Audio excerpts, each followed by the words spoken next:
Game of the day. I played a ton of PvP over the past 24 hours. I mean, a lot. It's been one of those days.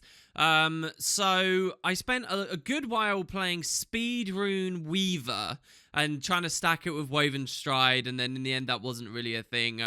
So I ended up going to a different build. Maybe eventually we will see something with the Weaver again. But I'm trying Core Necro. So we'll talk about the capabilities of Core Necro compared to Reaper and Scourge as this video goes along. But I'll just open up by saying I spent hours on this build thinking it's terrible. Like, really not liking it. However, now I'm like lukewarm and I'm actually kind of enjoying it, and in fact, I'm enjoying it a lot, like a real lot. So this is a weird thing where now I don't know whether I've just lost all perspective for what a good build is, or I got better at it, or what. Anyway, we'll see as this video goes along. Just a bit of a bonus clip here, first of all, for you, that I thought would be fun, showing a Scourge mirror with an interesting bit of tech. So you'll notice my utilities here. I'm running Spectral Walk and Fleshworm, and that'll be relevant in a second. So anyway, I'm poking this Scourge, who's not really poking me back. It's not high skill gameplay on the other side. I'm not claiming it to be. But yeah, he fears me off in a kind of an annoying way. But we're just kind of in a bit of a poke war right now. I do have an advantage here because I've got a full shroud I can dip into. I have to say, there are quite a lot of matchups this wins really comfortably. Like against Hollows, various forms of Guardians, like DHs, anything that's relying on a lot of Warriors, you can just dunk, especially if they rampage against you.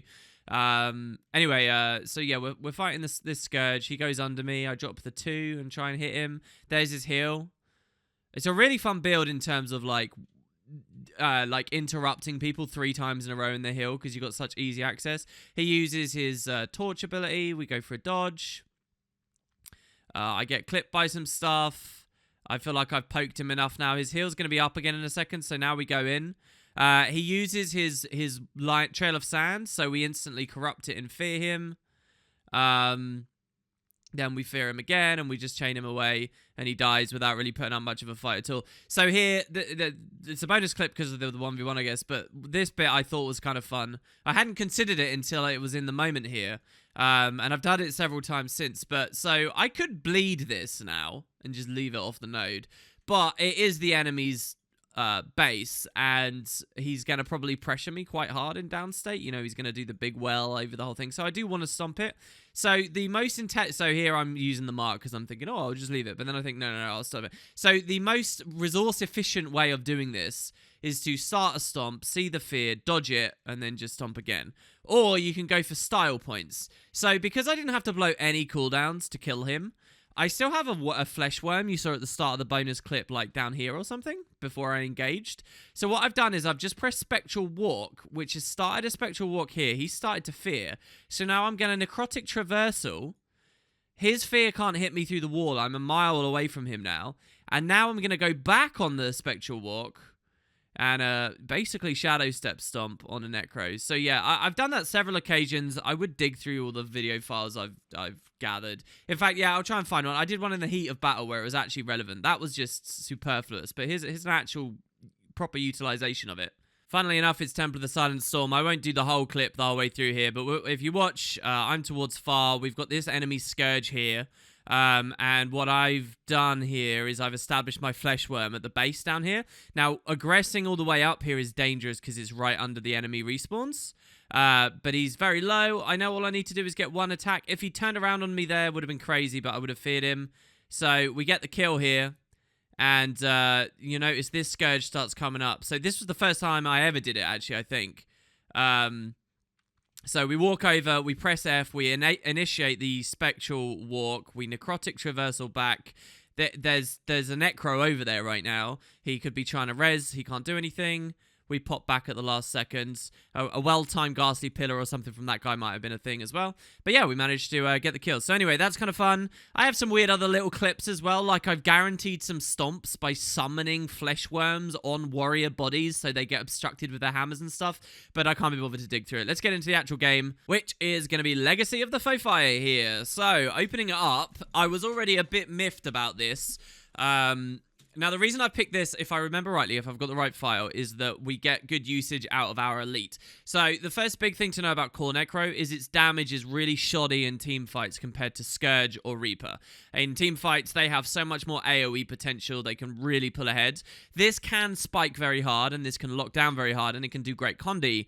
But it's way more situational and way more tricky to rely on and stuff. One of the main things for that is that the Scourge Elite, just as a small snapshot, the Scourge Elite is much lower cooldown, it's a bigger AoE, it's more accessible. This one is like a really small AoE that eventually ramps to absurd levels, but is super unreliable, really, in PvP. So, a direct comparison there. Not to mention Shades being super AoE versus this Shroud being single target and whatnot. Or largely single target. We'll get to it. There is some really cool stuff here, though. Like, the reveal access is amazing. Hopefully I'll get something on this episode. Anyway, yeah, I wasn't feeling too good here because I'm kind of low pressure. The Firebrand could be supporting, in which case, not much damage. And we have a Tempest. And then it's a Core Guard Daredevil. Alright, so we'll see how it goes. So we move along. And at the start, you notice I've been given a couple of Venoms, so that's not exactly standard. At the start of mid, I'm going to establish a Flesh Worm up here. This is a really good place to port back to. Nearly every time I open, I'm going to have a worm somewhere to save me. And when I choose to port back to that, I can always Spectral Walk to, do some zigzagging or whatever. But the idea is, most often what I'll do is I'll come back here and then jump across if I'm in a lot of danger. The biggest threats to this build, as ever, are Mesmers. Mesmers are really bad and can really, really screw this thing up. What else is a big problem? I can struggle with decent thieves as well, and depending on positioning and stuff. But, any heavy burst is going to annihilate me, and I'm a Necro, which is a kill me icon. So anyway, I know I can go pretty deep here, because we do have, in theory, double support, and I want to get value out of the Venoms. So I push in, we take the target on this guy with a hammer. So he judges interventions in, but not in the middle of any animation. Then he misses his banish there because we just backpedal a little bit. And I see that he drops the Ring of Warden, so we just teleport out and try and shake that pressure off of ourselves. We come over here. Now, you just saw I used the skill 3 here. One Grandmaster you can take here is Bleed and Weakness when you enter Shroud. Kind of a lot of this is just spiking people with heading into Shroud, right? And then you quickly tap a couple of skills and you leave again. It's very, very much like you use this as a spike tool, really, in some ways. In other situations, it's sustained, but, it's a kind of a flavor of Shroud that you might forget about if you play too much Reaper. Anyway, and one of the Grandmaster traits can kind of supplement that in a nice way. I actually prefer the Scepter thing because of the aforementioned low pressure. And the thing is, putting weakness around you and spamming weakness and stuff out, you kind of get so much, the way I run it anyway, with Corrupt Boon. And I tried for a long time to play this without Corrupt Boon. I emphatically recommend this. When you have that, you've got, there's just unbelievable corrupts and conversions on this. You're gonna get Might, and you're gonna weaken them. I'm actually curious about Aristocracy runes. Because they give you Might every time you inflict weakness, and there's so much because you're corrupting so much Might on the enemies. But I don't know about that right now. I'm curious how high we get just from having Spite. The runes you're watching right now are Nightmare, which is pretty standard, but I did play a ton of games on Orion runes too, which buffs you to 30k health, even on like a Deadshot Ami or whatever. Anyway, so we're taking our pressure off the side of the node. Sorry, I'm sort of infusing a lot of buildcraft into the video as well as just skills, so we'll let it play through a bit. So yeah, the team fight's not looking good right now. Our Tempest is getting hit really hard. So as he's getting low, I initiate a Spectral Walk, come over to the body into major danger here, and I'm pre-casting my Elite. So I've casted my Elite generally on the body, and now I'm going to snap myself back, heal, and just try and do as much damage as possible. And the idea is that maybe that Elite can, swing with some pressure. But it's a Tempest ally, which means he just Vapor Formed out of all the pressure, which isn't very good. Nonetheless, we do start hitting this guy pretty hard. Lots of Vuln, lots of Torment, Bleeds. Down he goes. And I am actually running Dread, and it's not even just for the experiment of it. I actually really like Dread right now. We'll talk about that later, I guess, which is why I can do so much Vuln. Anyway, so I'm realizing that the fight is dead, and that's why I've peeled out, right? I've got a worm established really far away, so I can port even further if somebody jumps me. Everyone's dead, right? So mid was a disaster, not very good. And really, I don't like pushing fire alone, but on this build, I think I can be okay. So I go for it, and we're just watching behind us to make sure we're not you know, gonna get attacked too bad. Because we lost so decisively, I don't even have to look to the left particularly, because the odds of somebody coming on respawn are quite low. So, yeah, the game right now is to survive until all 3 of my guys who just appeared at base can actually re-establish somewhere. Enemy team never capped the node, and this guy starts hitting my worm, which I'm actually happy with. What that means is when this fight actually establishes, I can then use the worm to get away a bit more. Did you get what I mean? To a more advantageous place. So, yeah, utilizing our poke range here with the marks, and here he makes it very transparent. Hammer 2 with Judge's intervention. I take the dodge. He shield knockbacks me. Really, I want to get my Warhorn rolling to build life force, even while I'm in Shroud, but I don't really get a chance to do it. We corrupt him.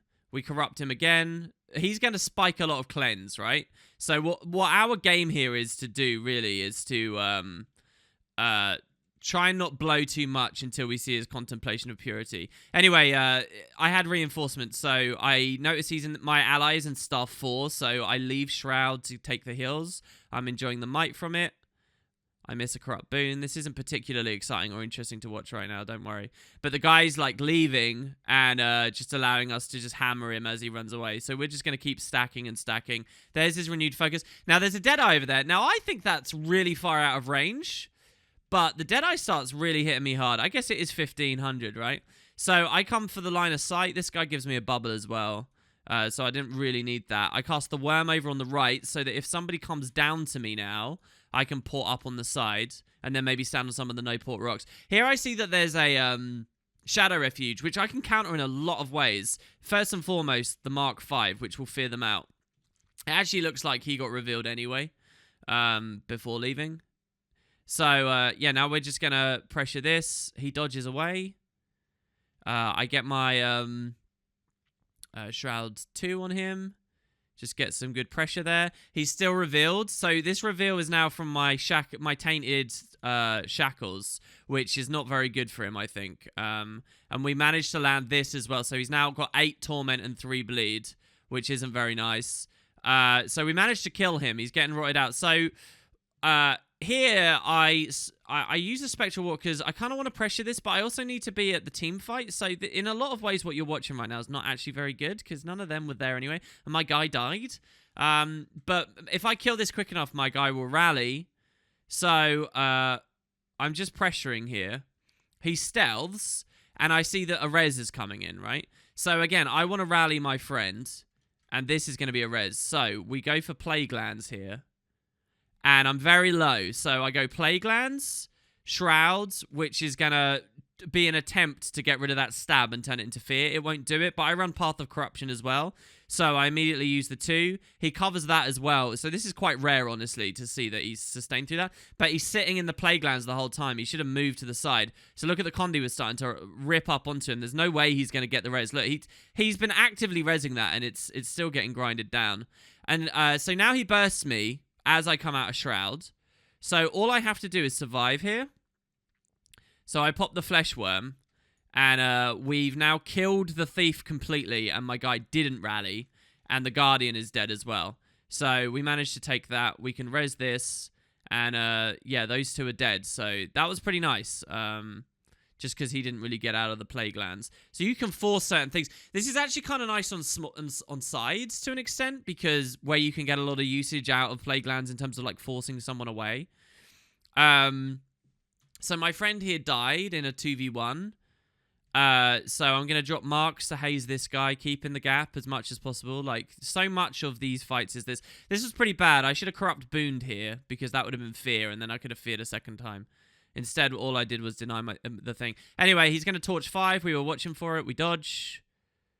He uses Torch 4, but he's too far away. It doesn't actually look like he has the range. We go for more Corrupts. And so here, I spike into Shroud and give him the business. And then I fear him. The Tainted Shackles was terrible there. You can ignore that. And then I leave Shroud. I actually dodge roll back at there as well. I don't know why I'm quite so scared of him. Then we come back in, and, you know, he's already used his heal. So we can just keep slowly stacking the Condis on. And again, as he comes at us, we spike into Shrouds. Push our bleeds and whatnots on. The body isn't really too relevant. My allies are dealing with it anyway, so straight over to the node. And now we want to clear these out. So here I got burst by the core guard. So I dodge and use the worm. I can't remember when I established this.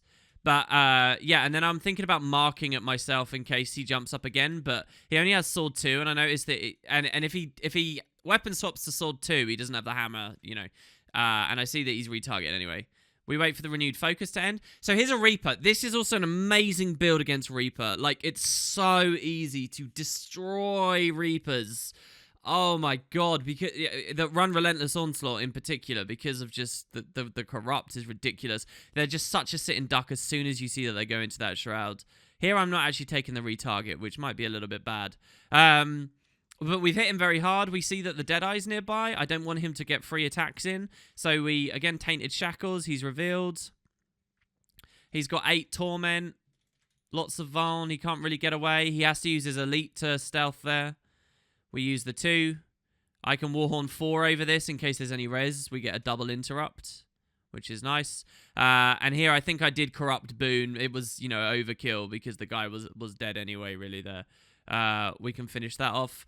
Now we've got this guy coming in who might res and whatnot, but he's probably going to give himself stab too at the same time. So I'm furiously clicking, trying to take the target. I take it. He's got might and regen, so we just flip that.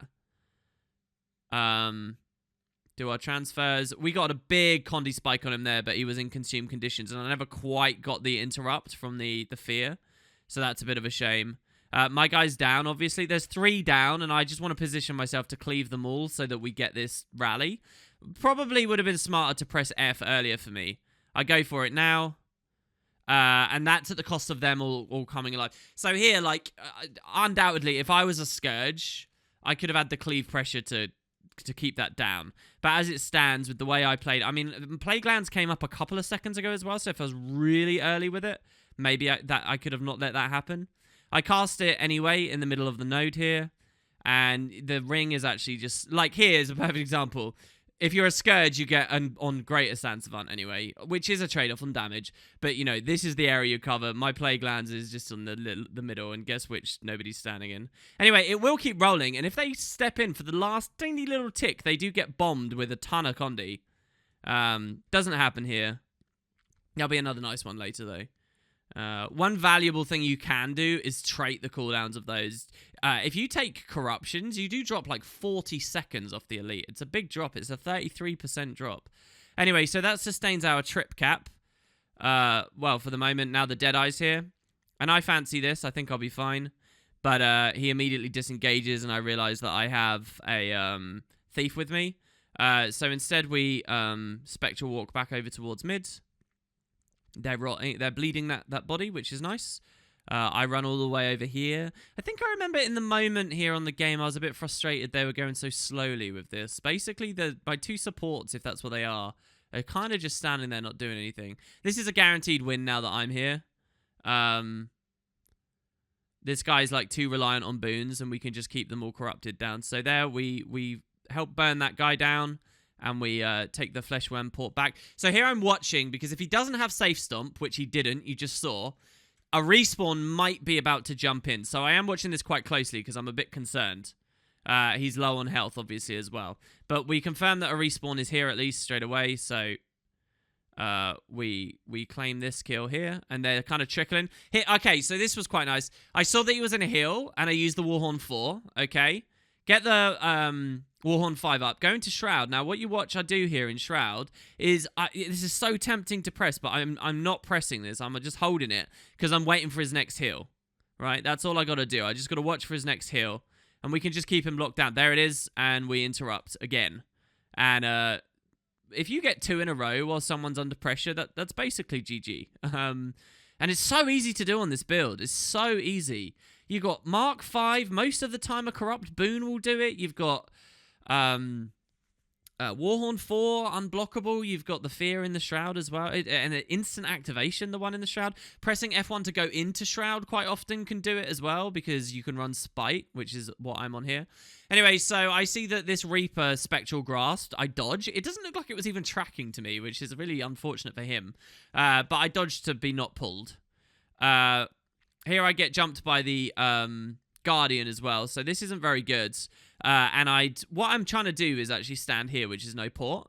But I have already cast the 2, which is going to teleport me to this guy. So we've hit him, but really I've got to get somewhere safe. So we use the 4 to sustain ourselves and the Tainted Shackles. This guy falls off as well, and I've got some assistance here, so that's nice. And now that the Guardian's fallen down, I can stand here killing this, and the Guardian can't do anything. You're going to watch him down here trying to do stuff, but his Sword 2 won't take him anywhere. Nothing's going to be of any use. So, yeah, we can just start hitting him. I consider a Plague Lands, but I don't actually know whether it will land down there. Probably not. So we just go back to... So when he ports up here, we retarget him. I guess the Reaper's disengaged at this point. What's going on behind me? I can't quite see. All right, there you go. He's dead. We killed him with bleeds, apparently. Here I've got no real way to safe stomp, so I have to start a stomp, dodge, and then stomp. And it's really important I do this because my ally is getting lower by the second and is liable to dying. It could be a rally race if I'm not careful, and oh look, it is. So very important I got that. I rally him nice and quickly, and what I can do is like teleport forwards now if I really want. And we can finish him off. There he got obstructed by the tree. I hate these trees in a way because there's so many defining moments where people get saved by random stuff like that. Anyway, we condied him, and it's not really going to help him very much. I wish I'd established a worm immediately after stomping the Reaper, because that would have just been such efficient movement there, you know. Anyway, so yeah, this guy consumes conditions. We fear him. He dies, obviously, to the team, and we don't have to worry about that. So I start looking at the enemy spawn. Establish a mark here. I've got a worm behind me as well. And I'll look. Someone's coming. It's the Reaper that we killed a second ago. He's out of range with his greatsword stuff, so we really don't have to worry. He's running focus. Look, there is some merit to focus, especially with the 2v2s. I think I was quite excited about it. But... in Conquest, I'm still not convinced. I mean, I'm really not. But anyway, he's Spectral walked forwards, but he only established it on the floor. So it doesn't matter because I could have wormed back anyway if he goes back. But we're expecting him to turn around here. We got a really nice counter on him when he went into Shroud, and we got his Shroud Knight armor. So yeah, he turns around and he pulls me. So I blink away, but he was dead anyway. So yeah, now there's going to be this guy coming in. So we want to be sure that... he can't do anything nasty. Obviously, our marks are unblockable, so we can just sort of push through that. Here, he teleports really far away, so we can't really do too much. I leave Shroud again. Deadeye is a really good target right now, so I immediately retarget to him. He's been given a ton of boons. So my guy's dead. I have Plague Lands available. So here, because it wasn't so dangerous over the body, I didn't use Spectral Walk for that. So now I've got Plague Lands, and this is good. This guy's walked in. He's just ported forwards. This is now looking good. The thing is, I want to hold this guy alive for a second. They banish him away. Okay, and then there's a Shadow Refuge, and I go Shroud, and I Tainted Shackles. So 3 guys were hiding in this Shadow Refuge. 1, 2, 3. 3 shackles come out. They all get revealed. It's brilliant. Yeah, they just start melting very, very, very fast. I'm not sure how much the Plague Lands really did there. We get the rally. That was a bit close. Watching this, I'm kind of a bit shuddering. I wish I'd played a little bit different in terms of the reses. Here I get pulled, but it doesn't matter too much. We use Path of Corruption here, which is going to flip that 7 stab into nothing. And a nice long fear on him, which then he's going to try and heal, and we can chain into more fears. And more fears. Then he goes back into Shroud, and he gets more stab. The previous stab, I think, was from his Elite. And now this is from Shroud. So we fear him again here.